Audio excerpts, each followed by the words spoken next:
Hello, and welcome to the virtual Scandinavia House in New York, to the fourth of our Nordic literature panels, Authors You Should Know, with this week's focus on the Faroese literature from the Faroe Islands, with Rakel Helmsdal, Jóhan Jensen, and Marjun Syderbø Kjælnes, moderated by the translator Kerri Pierce. And I'm sure not everyone is familiar with where the Faroe Islands are. They are a small island archipelago located in the North Sea, about halfway between Scotland and Iceland, and their language is it's an ancient Norse language closely related to Icelandic, but it is its own unique language. Next Tuesday, we'll be exploring Norwegian literature with the translator Karen Hovland, and then those will be followed by a panel from the Sami, the indigenous peoples of North Scandinavia, and Swedish literature.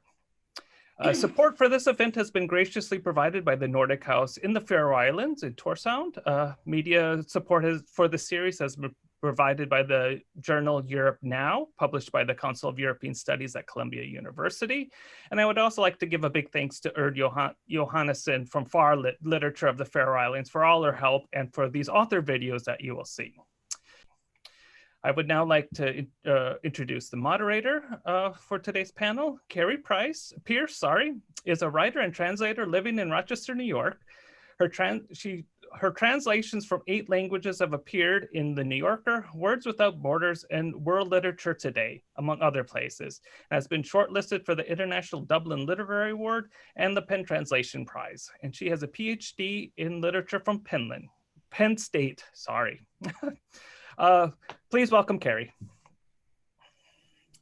Hi, thank you for tuning in. So this is the first virtual panel I've ever participated in. So this is really, really exciting to think of all the people who can participate here today. And so we'll dive right in. What we're going to do, we're going to watch a short video on each author, and then the author will read their work in Faroese, followed by a reading in English. And when we get through the author readings, then we'll have a general discussion followed by an audience Q&A. So I think we should go right to Carl.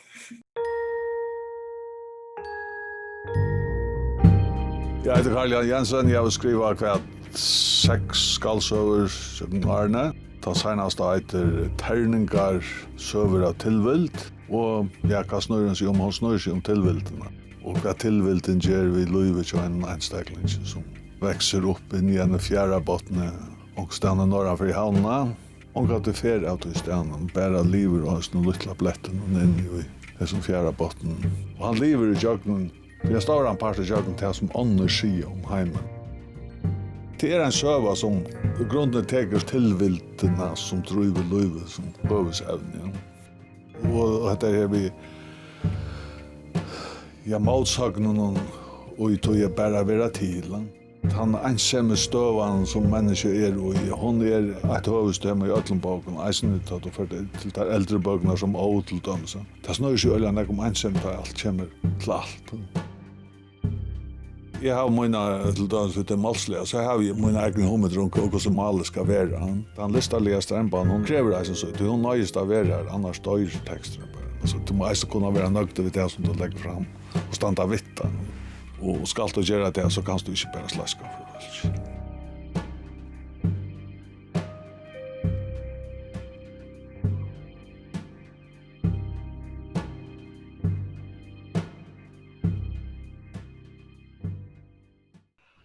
So added to that, we should also say that Carl has been nominated for the Nordic Council Award 5 times, even though he asked me not to mention his award nominations.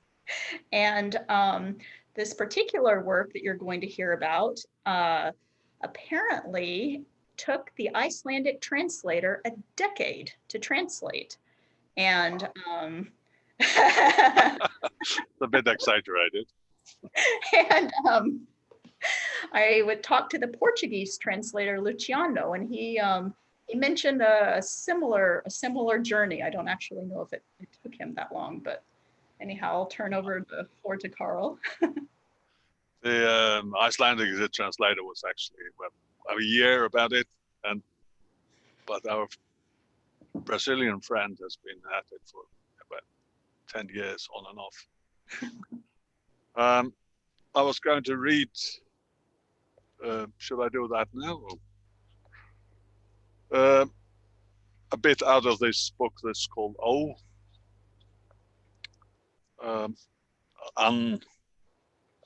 Stories of Devilry. God between the giftu stýra. Yfirlærara konan fru Rupert Hermansen var ólík mækasønnum, ein skorst kvinna, 5 år eldre enn han, og vi kvarst sindur bleitjarsta, men som heilt svinn og ravlig. Hon tåsa i dankst hon talaing og lær først i huan etla loan tåsa førest visse snikkaleisan, men leie sjoldan og døsa seg.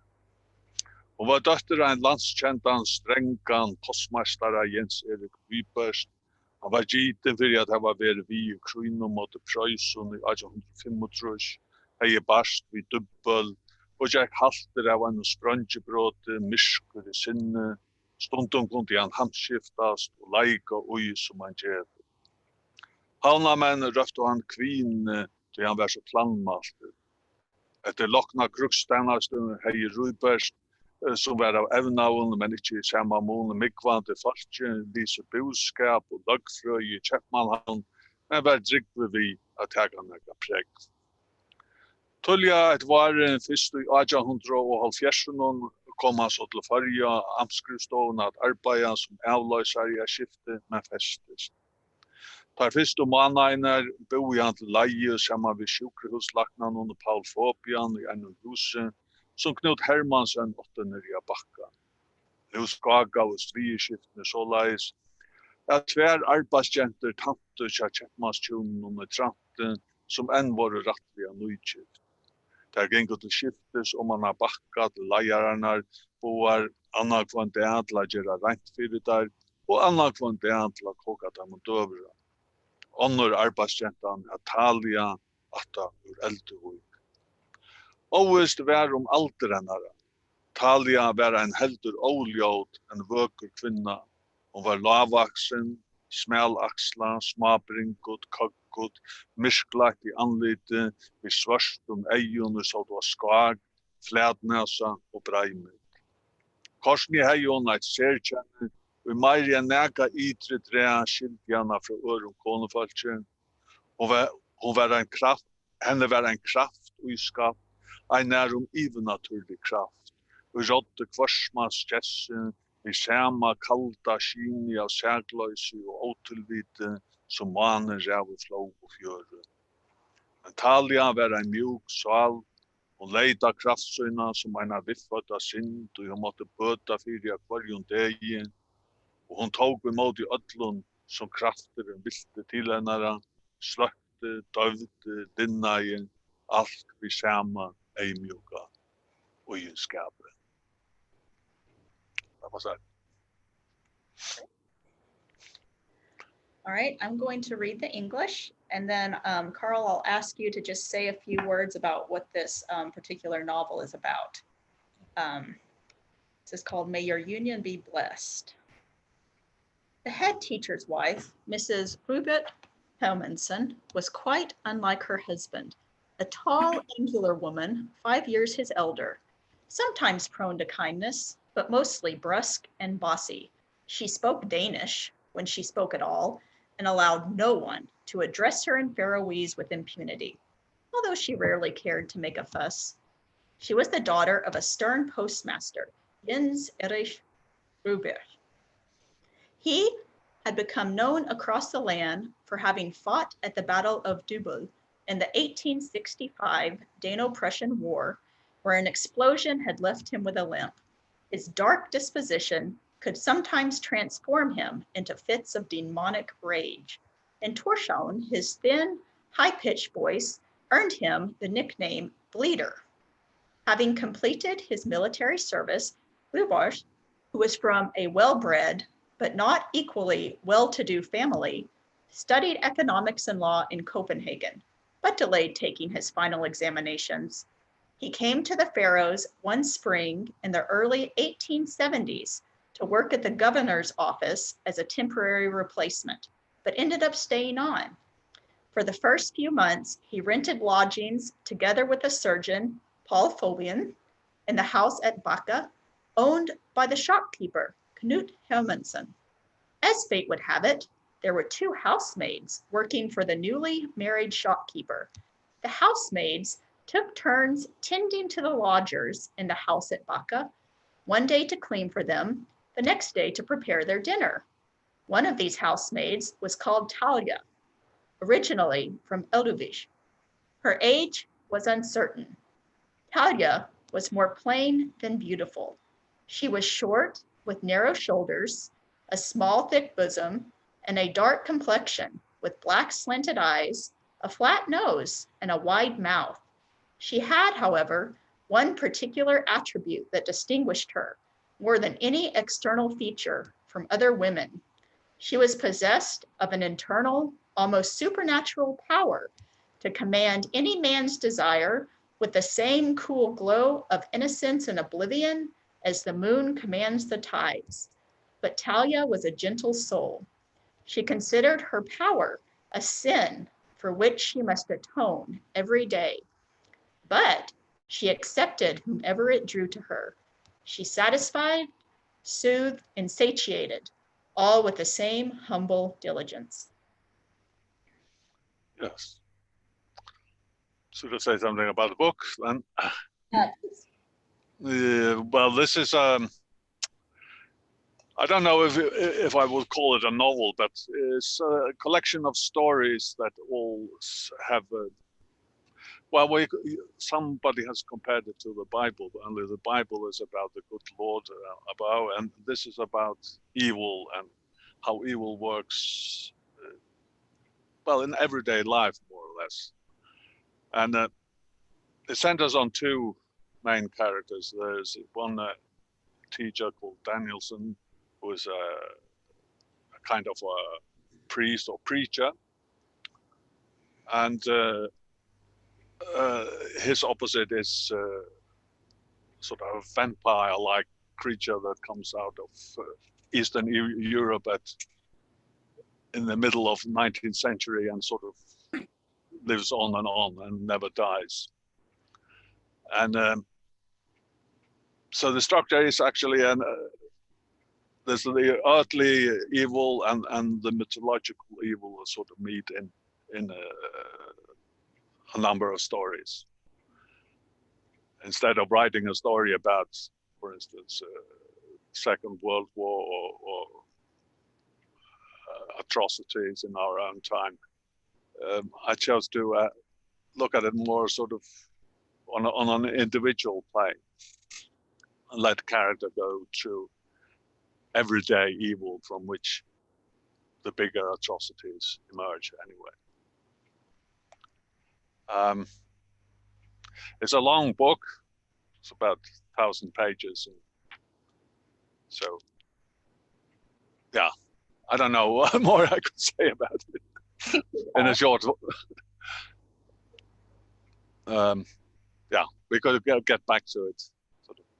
Yeah, we'll return to it, I think, for sure in the discussion. I think next we'll go to Rakel. Jeg heter Rakel Helmsdal, og jeg rithønder. Jeg skriver bøker for bøtten og vaksen og ung, og jeg gjør gjerne mer netteater og arbeider ved myndlist. Nødvendigste båten som hun heter Lofta til meg, og hun en fortelling om tre søsken og imenskene alderen som hver så en hatt syrtja deien så lenge om det, at deien enda lir. Og da jeg fikk hosgående så ble jeg forelsket og jo helt at det var interessant å fortelle. Da man pleier vanlig ikke at ta som, eller det gjør man ikke ofte, man tar seg ikke ofte om deien vi som arbeid. Og båten nok som alt som jeg gjør til imenske aldersbølger, og ned til alt som jeg var mistonkrene. Det helt nytt som jeg kunne illustrere bøker. Jeg har ikke lært å tekne, men jeg modellerer, jeg gjør ting tredimensjonelt. For noen ganger så fann jeg på her serverene som vi kaller for dreamchecked, som så deilig uttrykksfullt, tror at de sier ikke i seg selv. Altså anledning uttrykksleis, tror kan de si hva som helst vet dem. Och först var det bara vinter som jag gjorde och så igen fann jag det att detta var. Rika är mega väl att fortälja söver vi och så började jag illustrera min egna söver. Det som är viktigast är att man vet att det är en ordentlig god söva. Att det sövan rickar, att de tänker samman så att de kan täntra mer till själva. Så det är för så vitt som många andra än jag hade sövan var spännande. Så det är att täckas läsaren, men annars så får jag inte skriva något till sövna som läsaren vill ha eller omälaren vill ha det och mycket.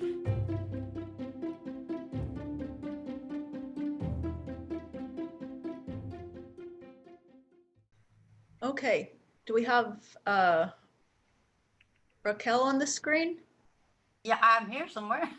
There you go. Okay. Hi. Hi. So do you want to read first and then talk about the book after? Yes, we should do that. Yeah. So I'll read the Faroese and you'll read the English. I have to have glasses.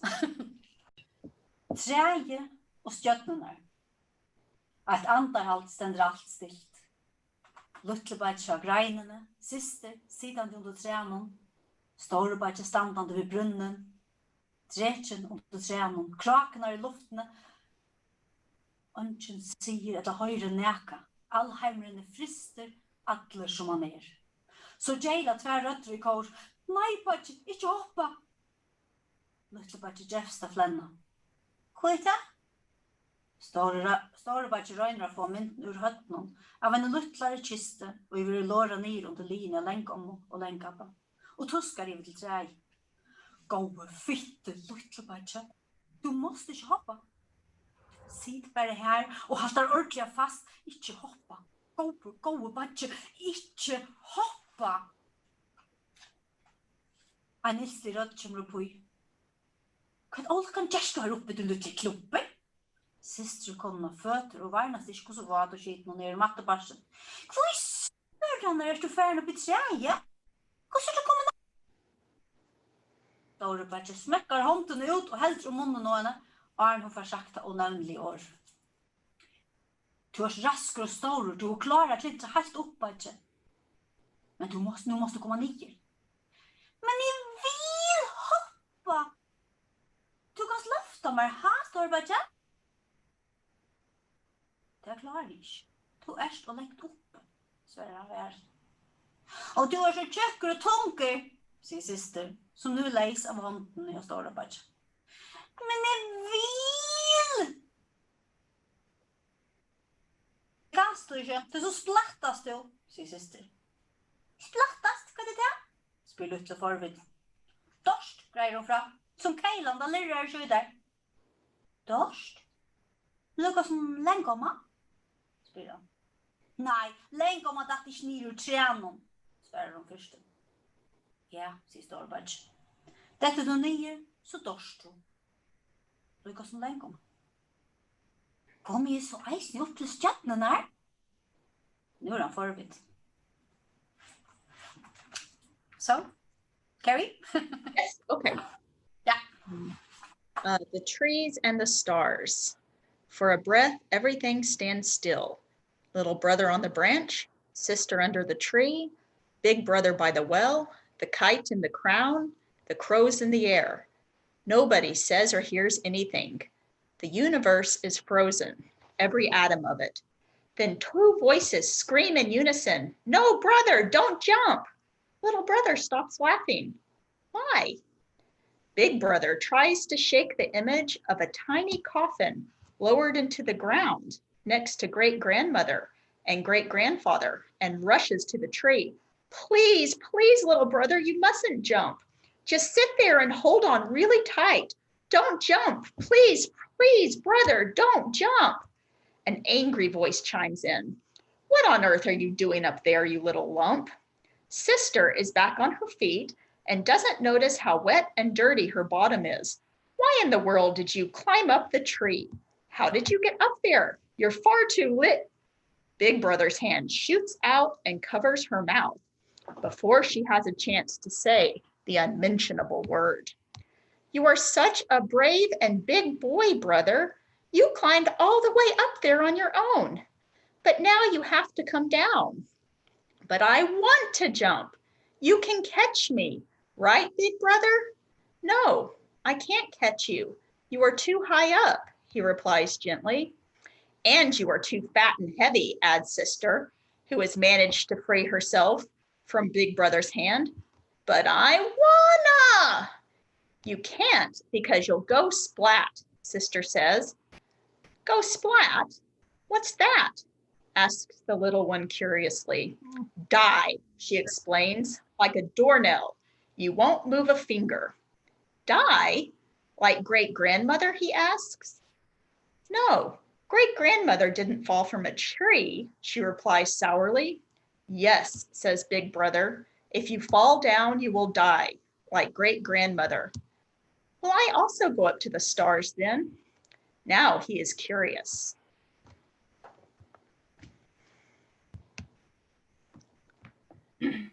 So you want to talk a little bit about the book and Yeah.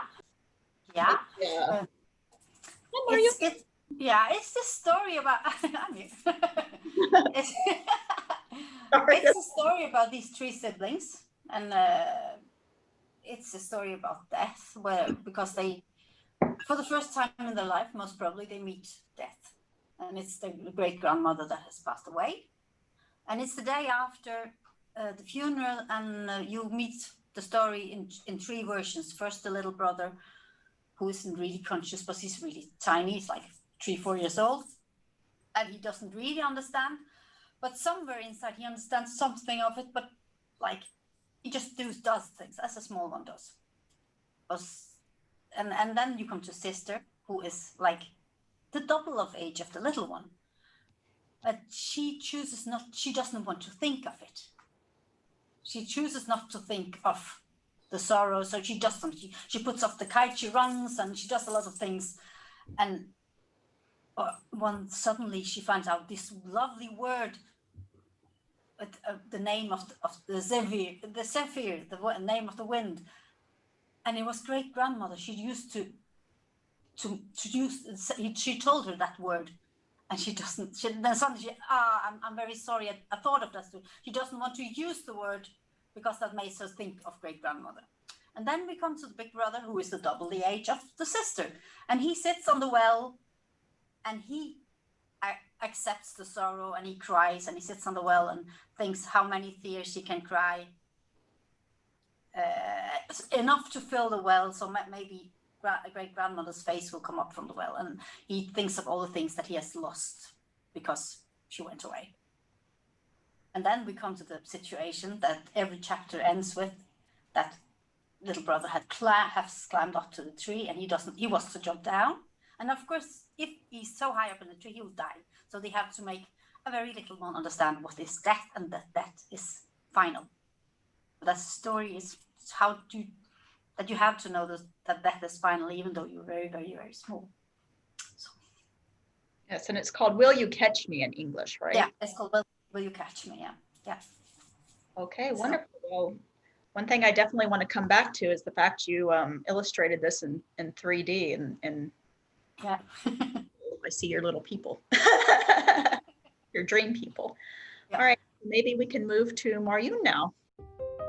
I början när jag börjar en skrivprocess så det spel, det føles lätt och spännande. Da så det kommet in i själva sövna och sitter mitt ute, ta följa det verkliga livet, alltså. Ta och se att det hetta alltså meningen vi har varit till exempel. Man flyr vi sin personen och vi sin här sjövgång och lägga som led personerna för att det in i vad det är du ska. Jag heter Marjun Syderbø Kjælnes, och den senaste boken kommer, hon heter Som rådskott. Hon handlar om 4 ung folk. De involverade i det som man kallar för Fridays for Future, som har stått för väverlagsverkfall. De planlägger en ärtsökt. Faktiskt riskerar de också när vi planlägger det som de att göra.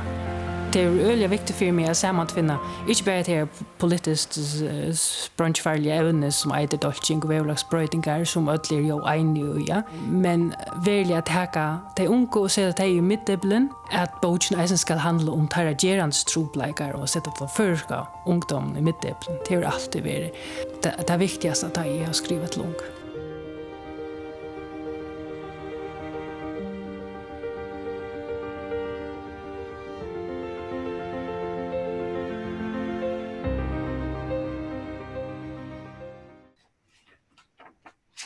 So Marjun, do you want to go ahead and do the reading first? Ja, det kan jag gå. Okay. Jag vet inte om you here. If I listen, I'm going to read from this book. It's called Infinite Vera, so it's another book that I wrote. Just go on Faroese to start with. Leon, postmævren. Vi fyrstene skriva jeg navnet kjemmer vi luttlom, Leon, og så helt det bare fram i tog. Det var lettere for jød, halvdje. Lettere jeg skiljer mellom meg og han, Leon, hin goa, hin milda, hin rattvisa. Han som var abbe mun, og som jeg elskar, en som nekv ånder elskar og han, longe. Så som man nu eina for elskar, hetjer og halgjemenne. Nekv kan være sagt om abba mun, og ta ver det en, men av øronen mer. Jeg minnes det abba mun i munnen badnakjenslun. Sanns han helt aktor til årene åtte jeg sette åra hva det var i følte.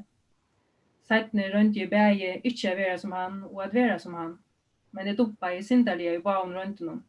Gjør det meg for skommen, sveik meg sjølvan og ånder. Nå jeg ikke, som så. Jeg en postmæver som ganger rundt vid boven til folk. Jeg ber dem å åpna brøv og pakkar som ikke veit hva droi. Ting drien heim i ur ödlen hera sottnum. Kina, USA, Europa. Tingten i hånden symer okkurst. Bøker, ja, men kvæt. Smalloder, ja, men til hverju endamal. Og så alt det som man onka homing hever av hva det er. Jeg gitt ikke en gang. Gengi bare blindun. Føler ikke verdig langer. Her vi heller ikke hoa vita neka. Så du kan bæda da menneskene om det så vinner eller avsier at han heimen. Om det så misser eller behelder sina sal. Ikke. Så jeg har släppt hertsen av bavun. Og så er det blivit til at jeg først ikke krøtjer meg ui neka versligt eller neka andaligt. Jeg gjør jo onga rønter langer. Ikke å vinna nøkron eller komma til sattes vi neka. Alt som jeg helt hei i tutning gloppe mer av hånden. Leon vid luttlom. En 22 år gammal postmauer. Ein dagur 4 og annar etter tegur Leslie i hånden av meg og leie med sekliga mot kvölde. In the beginning, I wrote my name with a small letter L. And then I just kept at it, Leon. It was easier for everyone, I guess. Easier to distinguish me from him. Leon the good, the mild, the righteous one. Leon was my grandfather. And I loved him, as many have loved him before me, for a long time. As one would love heroes and saints in bygone days. Many things could be said about my grandfather, and they will be, but by someone other than me. When I remember grandfather, I remember him with a child's mind, alive to him with all 5 senses blooming. I remember him from a time before I found the words to express what I was feeling.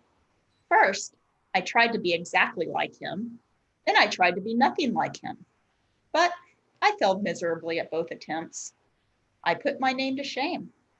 I have betrayed everyone who was close to me, not least of all, myself. Now I amount to nothing as such.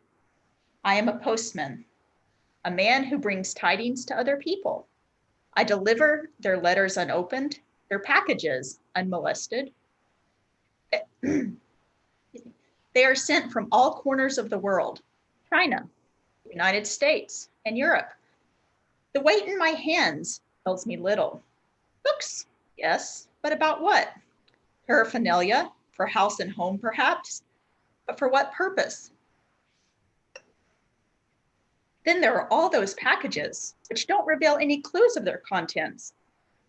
I don't even try to guess what they contain. I go through the motions blindly, feeling and knowing nothing. Not anymore. Excuse me. Coffee in my throat.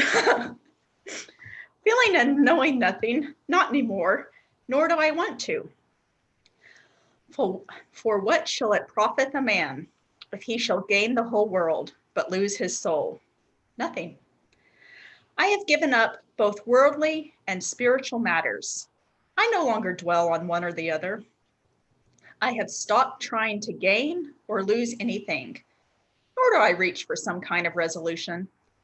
Everything that I had once believed in has slipped through my fingers. I am Leon with a small letter L, a 52-year-old postman. One day follows after another, takes my hand, and gently leads me towards evening. So, would you like to tell us a little bit about the book now, Marjun? Yes, like that. Infinitely Vera. Vera, am I on here? I don't can see myself. You're on here, I can see you. Yeah, okay. There are two main characters in the book. Vera, who is in her 80s and confined to her bed in a nursing home. She's had a stroke and has lost her ability to express herself orally. And so her viewpoint is very contained within her mind and within the room where her days pass. But then Leon comes along to visit. He's the grandson of the man that Vera all of her life has admired or loved from afar. And this man Leon, he spells his name with a lowercase l, and this is because he can't be the kind of man that his grandfather was, and he has difficulty accepting himself as he is. So both Vera and Leon are people that are very much have lived their life suppressing who they are and playing by the rules of others. So the book tries to unravel how this became their role in life, but also bit by bit to tell how fiercely they have hoped and dreamed and felt and loved after all. So I think that one of the themes in this book is the question of how much is enough or how much is too much to sacrifice for love. But maybe also what is love, and when is it true love? Is it when it demands or when it gives? The easiest thing is maybe to say that love is true when it doesn't demand anything from you, but we all know that love always demands things of us, and it does take from us. So yeah, this book we hear about these two people who to a high degree are minor characters in their own life stories. And Leon even says that once in the book. He says he's just wandering around on the scene, waiting for a main character to appear, because he feels like he is an extra in his own story. But bit by bit, they make a claim on their lives, and we see a fire within them somehow. I think, if I, in short, should tell what this is about. Mm-hmm. Great, much. So I saw a note about opening up the stage to some questions, but I also just wanted to give a few general points about the Faroes and Faroese literature, just to kind of put these things in context. So apparently, according to what I've read, there are about 72,000 people who speak Faroese, and about 50,000 of them live on the Faroes, and about half of that, again, live in the capital city of Tórshavn. And the rest of that population is spread among the islands of the archipelago. So in small communities that are very tight-knit. And Faroese, the literature we have today, one way to look at it is as a post-colonial literature. So the Faroe Islands was a Danish colony, and finally won the right to have home rule, self-governance. And there was a real fight then to make Faroese the national language. So there's a real history in the fact that Faroese authors write in Faroese. Faroese is taught in the schools. It's spoken in government. It used to be Danish. So it's interesting when talking to the authors. So for the first time ever, Farlit hosted a translator seminar last November, and I was so honored to get to participate in that. And I was told by more than one person that sometimes writing in Faroese feels like writing in an echo chamber. Because it's a wonderful echo chamber, people would add very quickly. It's a wonderful echo chamber, but you're writing for a smaller community of readers, and everyone's reading each other. And I think that would be very interesting to talk about.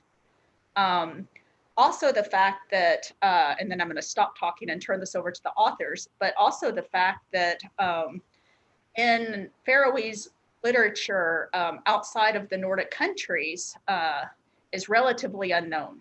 So Chad Post looked up in his wonderful translation database for me today, and only 2 works of fiction, for example, have been translated from Faroese into US English. And there have been works of poetry and books in other genres, but Faroese literature in US English is still quite rare. So, but there is an uptick in translation from Faroese to other language in the Nordic countries. And in 2011, the Faroes was featured for the first time at the Frankfurt Literary Festival, Frankfurt Book Festival. Anyways, everyone knows what I'm talking about. So when we talk about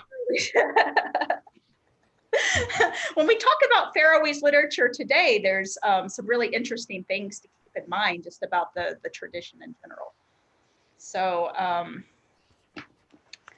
I thought maybe we could take as our springboard and then just keep this organic and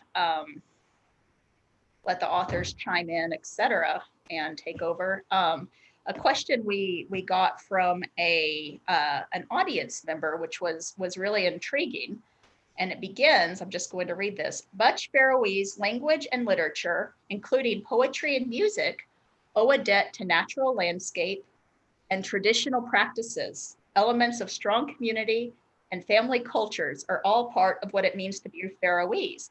And I'd love to hear what the authors think about that that first part as a characterization of the literature. I think that is a bit, what was should I say, altmodish way of looking at the Faroes. Might have been true. It might have been true in the context of trying to sell the Faroes as a tourist destination, but it really doesn't have much to do with the reality of being a writer in the Faroes or an artist of any description at all. How much the landscape is a part of it, well, wherever you live, it will be part of what you write anyway. So I don't think that situation is very different for us than it is, more different for us than it is, say, for American writers in the Midwest or wherever they live. They're always influenced by their community and yeah, the landscape they live in, for sake. So yeah, I think a lot of people have sort of romantic preconceptions about what the Faroes should be, and we really try to get out of that shadow somehow. So at least in my writing, I don't feel that I belong in that context, which the viewer or person asking the question actually describes. I agree totally. Nationality is not what makes you right. Well, originally, we were talking about the history before. The history of the Faroese languages as a written language, as a literary language, is fairly short. I mean, the first novel ever to appear in Faroese was published in 1909, and that's really the start of Faroese literature as we know it today. So we don't have that long tradition as English has, or several of the other Scandinavian countries, including Iceland, for instance, which has had a continuous literary tradition since the Middle Ages. So maybe it's not strange that that people, when they think of Faroese literature, they think of nature, writing about nature, and because in the beginning it was well, a kind of a nation building when we started writing literature in the Faroe Islands, and when you go back to our classic novels, there is a lot of backdrop, nature backdrop, as like you said, Kerri, in so many other places there is a backdrop. But maybe because our backdrop is seen by others somewhat exotic, that it plays a bigger role when people look at us from outside. So naturally, I mean, what you write, the scenery that yes, always, and any kind of narrative will obviously be influenced by the country you live in, or circumstances you have. Mm-hmm. It's more, I think, more that I think that I'm here. I'm not here. Suppose you are. Yeah. Hear you. Speak louder. I don't think that nationality is what you have to write when you write. It's not the important thing. Nationality is just a part of what you are, and you don't have any duty to write about things that are your nationality. You write about human beings. That's what we all do, and where we come from, it doesn't have to have an influence on us, and not more than Faroese people than other writers. I think it's very important that we don't like fix on that part. And like Marjun says, it might used to be like that, but it definitely isn't that anymore. It started all with nationalism back in the late, around about 1880, and for a while there, while we were still fighting about the right of the Faroese language to be used in schools and in churches and in public life. Obviously, it was a political act to write in Faroese all the way from 1880s until the early 1950s. A lot of writers were very conscious about that they actually participated in some kind of political action, because writing in Faroese was political, whichever way you looked at it. You took a political stance. A lot of people who started out writing in Faroese and stopped again because it didn't coincide with their political views, because they were unionists, and hence they simply stopped writing in Faroese at all. So I guess it would be dangerous to impose this narrative that Faroese literature has to be like any national literature, right? I think the point was made in our discussion before we went live. Would you say, it's very difficult to pin down, for example, what is German today, or Yeah, what? exactly. And we were reading Peter Handke, for instance, the way he writes about Germany. There's a certain, it's very German in a way. There's German landscape, the German towns, and the German thinking, and it's all in there. And but that's not the main point. If it only was that, nobody would be interested in Peter Handke. And I think our panel today really brings that point home, because you're all so different, and you've worked across, each of you have worked across many genres. So not just, I think all of you have been involved in theater and poetry.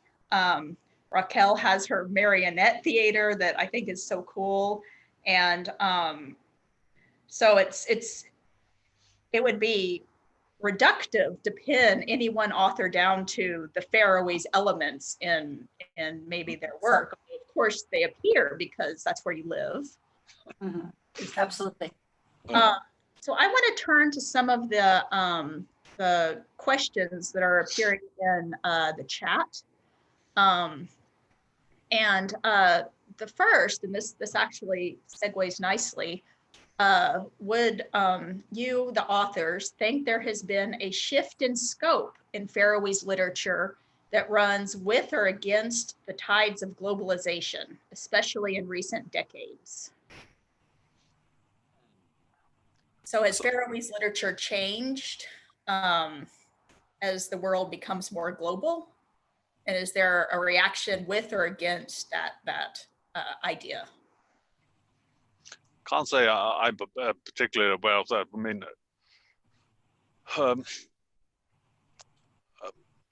the issues that have been discussed in Faroese literature has been as, I don't see a very clear shift from one position to another. Actually, I think that Faroese literature has, in many ways, been quite international over the years. In my time, I'm 62 by now, and sort of followed Faroese literature. I've read Faroese literature the last 40 years at least, so as an adult. And I don't really see a very sort of markant shift from one. You can see it in Faroese visual art. There's a huge change. Much more, yeah. Over the past decade or so. But I haven't seen an equivalent change in the literature the same way. There is a change, particularly in poetry. Some new people with slightly different views on what poetry should be. Mm-hmm. Than we are, maybe we're accustomed to only 10, 15 years ago. Concerning themselves a lot with nature, environmental questions and that sort of thing, issues. Okay. So as kind of a follow-up to that, with the move of population, I guess there's been a shift of population to the capital city of Tórshavn. Has that changed Faroese literature at all, or is that just the same thing we're talking about? That, well, there's a huge change in the Faroese infrastructure.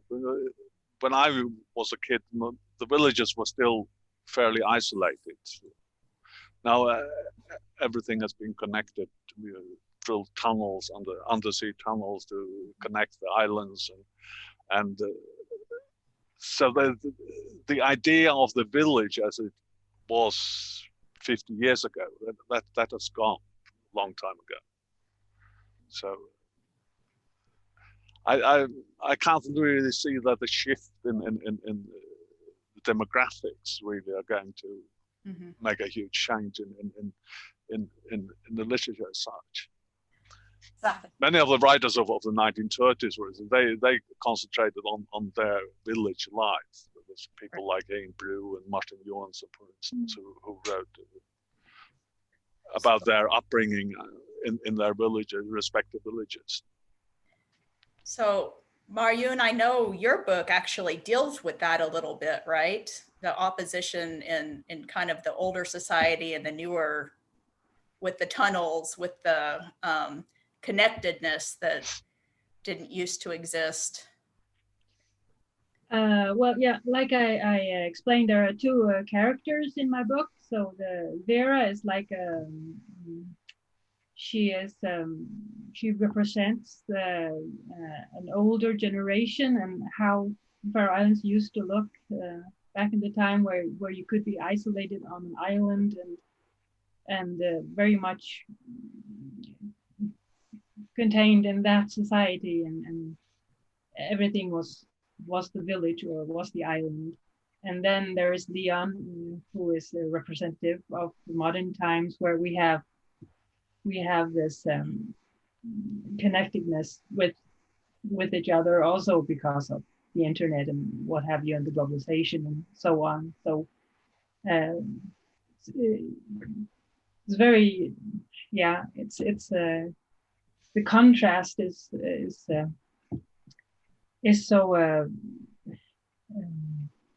so easy to see here, because the development has happened so fast from what we were before maybe the Second World War and what we are now. It's a huge contrast, and it's great to write about, because you have everything contained in this mini universe that is the Faroe Islands. So I think you can use that as a resource as well, that you live in such a small country and community, and shouldn't be afraid of using that as a resource in your writing. Well, even though you can get tired of always being, this exotic bird, these living on the outskirts of the world and what have you. But you can also use it to your advantage, because everything it's not very far from high to low, and between people. It's easy to move between classes and what have you. And yeah. Rakel, you can really speak to this, the idea of, I don't know if you want to call it globalization, but you have the really intriguing project with authors in foreign languages, right? And have published several books with, I think, a Swedish author and an Icelandic author. Could you talk a little bit about that? We're an author group. We are like 3 authors that met like many years ago in 2001. And we had this idea and worked on a book together, and it got very popular. And so we say, this is fun. We'll keep on working like this. So we've been working now. Book number 10 will be closely, and it's been translated to all over the world, Chinese, Arabic, and everything. And we have a lot of fun working like this. And like all of us, we're not so interested in writing about a special place. It's the relations that have the interest. Like in all my books, I'm only interested in human relations. How are people with each other? It's not the place. So the most of the books that I write are in fictional places. I have this town where everything goes on. It's a fictional town. So it's like, I prefer not having the nationality put on the things that I do. So with these books that I've been writing with my Swedish and Icelandic colleague, we are completely free of that. We don't even write of human beings, we write of monsters. So like we're free of all that. As the only thing that's rest is the relations, and that's the interesting part. So maybe this is a follow-up question for you, but it says your artistic expression takes different shapes, like writing and puppets. How do you feel these different types of art affect your artistic experience? Does it feel that you choose different methods to express different emotions? For example, like tackling thought with writing more than with 3D sculpture? No, it's like, yeah, it's more that I like all sort of different, I like different sort of expressions. It's not, it would be like if I have this idea and it will come out as, it's more like I'm a storyteller most of all. It's not that I am a picture artist, it's not that I'm a writer. I'm a storyteller, and it depends the story, how it needs to be told. So it's like I tell stories with theater pieces or with books or with big novels. It depends how much I have to tell and the way it is necessary to tell it. Like when it's a book like this, it's more symbolic and it's the small characters. It's like they come like, of course, because I've been working with theater, that I keep on making, like then it's frozen theater scenes actually in a book. And it depends the story. Actually, it doesn't depend the artwork. It doesn't depend the emotion. It depends the story. So, I love the idea of the book as frozen theater scenes. It's really compelling. yeah. So we've had several questions now about the Faroese language itself, and so, for example, Icelandic and Danish are maybe familiar to people, the rhythm, the sound, but Faroese is, of course, sounds very different than it looks, as you know. And so we had a question, in a Scandinavian context, would you say that the Faroese language is particularly idiomatic? And if yes, how does this affect your writing process? What do you mean by idiomatic? Yeah. That's the question. Reliant on idioms? Okay. I don't know what's the answer to that question. Actually. No, me neither. I have no idea. I find it too abstract.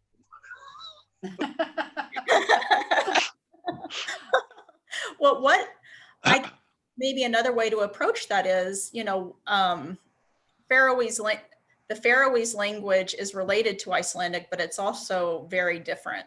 Does anyone care to talk about some aspects of the Faroese language that might differentiate it from other more familiar Scandinavian languages? Well, certainly different, but how is English different from the Chinese, or how is English different from German? That's a difficult question. That's a very difficult question. I'm a bit lost to answer that. And say, I don't really know how to answer that actually. I guess I'd say something like it's all, of course, a language is very important in the way you express yourself, but it's the language it's a part of who we are, and that's for all languages. It's not like especially for Faroese, especially for any language. The language is the way we. It's our tool when we write. So we don't think of how it's different from another language. That's not the important thing. So I might say, of course, as we mentioned before, about the history of Faroese as a literary language is, as I said, very short, but that could obviously present certain problems in terms of how to develop the languages to meet various challenges, intellectual challenges. But at the moment, I'm translating Eliot into Faroese, the quartets. I don't find that Faroese is a particularly underdeveloped language seen from that point of view. You can actually use Faroese to express the same, the quartets. Would anyone care to address just the idea of writing in Faroese for a small community of readers, quote unquote? you know, for a smaller population, or do you write with the idea that your work is going to be read, you know, in a Scandinavian translation in the Nordic countries? Or I'm just curious if that at all plays into having a small audience obviously also has consequences for how you there's a clock. A small audience has economic implications, because it's very difficult to make a living from writing in Faroese, obviously. And, but we choose, we choose but you to still write choose in Faroese as a language. to do it. And if you're going to try to make a living out of writing, you obviously you would need a bigger audience, and that will mean translation. So Rakel, what were you, let's have... It's not a choice to write in Faroese. We write in Faroese because that's our language. That's what we do, and that's what every writer does. That's a simple way of saying. Write in their own language, because that's our best tool, is our best way to express ourselves. So it's not a choice, that's just what we do. And of course we would hope to get translated, but it's extremely difficult to get translated from Faroese because very, very few people know it. So as you translators know, you're very few of you that translate the Faroese. So of course you are our heroes. Marjun, any last words? Right in the Faroese in spite of everything. Yes. So we need like a whole other hour or something to explore all these issues. Icelandic, for instance, is a small language too, but they still, you know, yes, spread out over the world. So I think we've reached our hour. So I'd like to thank all the panelists so much for taking the time to share their works and their thoughts with us, and thank the audience. Thank again the Scandinavia House for hosting, and the Nordic House and Barlit EuropeNow, and maybe turn it back to Kyle. Yes, thank you so much, everyone, for participating. Please do join us next week when we have a bit larger language to deal with Norwegian literature. It's another excellent panel. If you're interested in the past panels that we have hosted, they are on the website, as I said, and on our YouTube. So we have done Danish, Icelandic, and Finnish so far, and we are going to do Norwegian, Swedish, and Sami. I tried to get a Greenlandic panel together, but that was even more of a challenge to find translators and actually authors. So it's a shame, but hopefully I can revisit that Greenlandic panel in the future. So thank you again, Kerri. Thank you again to the Nordic House and to Farlit and to Scandinavia House for making this possible. And please do join us again for these wonderful panels on literature. Thank you, and join us again.